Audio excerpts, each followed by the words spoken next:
Mr. President, I rise today because we also face the greatest unemployment crisis America has seen since the Great Depression.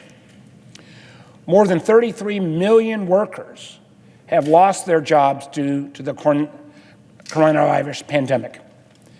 Millions of these folks have also lost their health insurance. I just was reading 27 million Americans have seen their health insurance lost due to the virus. The Federal Reserve actually forecasts that 47 million Americans, or nearly 1/3 of the workforce, could lose their jobs. Now, these aren't just numbers. They represent the pain being felt by families across the country as we enter into the greatest economic crisis of our lifetime. Candidly, we need to face some hard truths about how we got here and what will come next if we fail to act.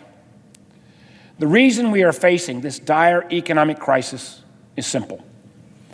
The federal government failed to take the appropriate early actions to control this virus. That's why we have to do social distancing.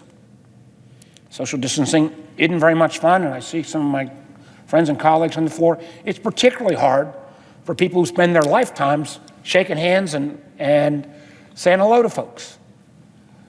It's been tough on all of us, but it has saved lives, and it's begun to flatten the curve. But we also know that things can't just go back to normal overnight. Not before we have a vaccine. Not before the government, working in concert with the private sector, solves the chronic shortages in testing and PPE that have hampered our response to this pandemic from day one. States like mine are working towards a new normal where we gradually scale back social distancing, when it's safe to do so. But it's just not realistic to suggest, as the president has, that we can just immediately reopen the economy before we've contained the virus. As if companies will simply just resume normal business, knowing that another coronavirus outbreak could shut them down any day. As if a virus for which we still don't have a vaccine didn't just kill more than 80,000 of our fellow Americans. Mr. President, it's time to face the facts about what it'll take for our economy to recover from this public health crisis.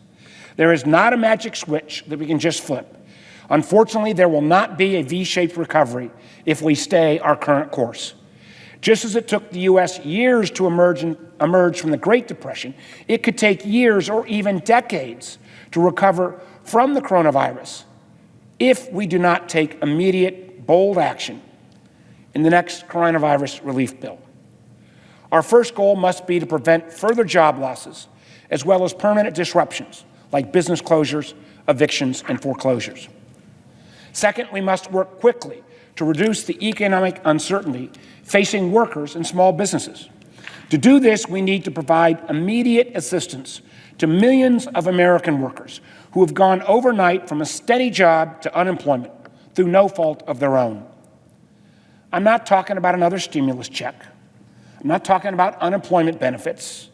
I'm talking about paychecks. The proposal which I had put forward with Senator Sanders, Senator Jones, Senator Blumenthal would create a national Paycheck Security program for American workers. A very similar proposal has been put forward by my friend on the other side of the aisle, Senator Hawley from Missouri.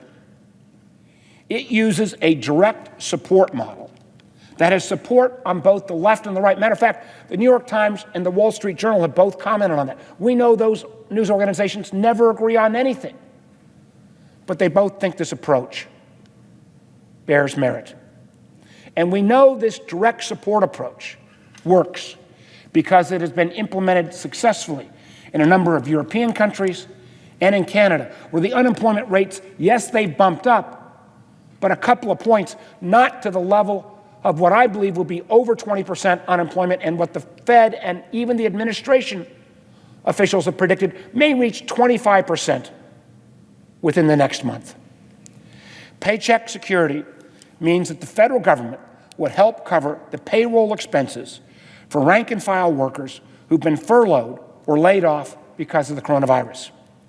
These Treasury Department grants would cover salaries and wages up to $90,000 for each employee plus benefits and run for at least 6 months. They would also provide funds to many businesses to help cover business operating costs such as rent and utilities. The program would be delivered through the Employee Retention Tax Credit, something I was happy to work with my friend from Oregon on, that we got into the earlier Cronus bill, which is already set up at the IRS and can be leveraged to deliver far greater benefits than it currently provides. In exchange for the Paycheck Security grant, employers would commit to forego further layoffs and maintain the pay and benefits of rank-and-file workers. They would also be required to suspend stock buybacks and limit CEO compensation for at least the term of federal assistance. A national Paycheck Security program would immediately work to prevent financial calamity for millions and millions of American families. At the same time, it would maintain, and in many cases, reestablish that critical link between workers and their employees. That reestablishment of that link would put in place the health care benefits that many workers receive through their employment that they've now lost, even though they may be on generous unemployment.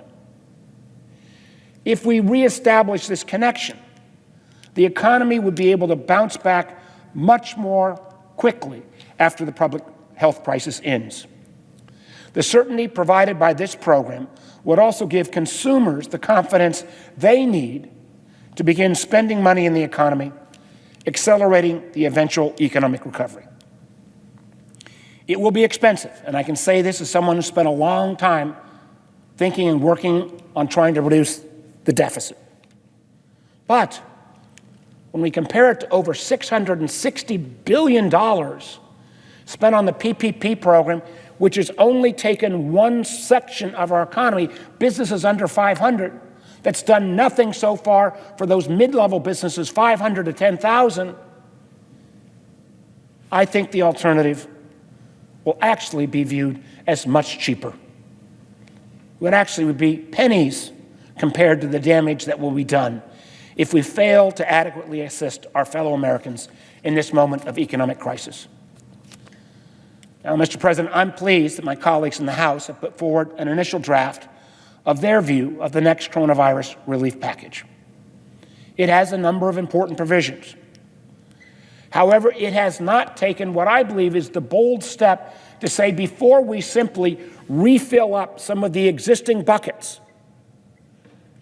which have had, in many cases, mixed results so far, perhaps we should take a pause and a time out and see, is there not a better way to provide the kind of security and guarantees that the American people are looking for from their government?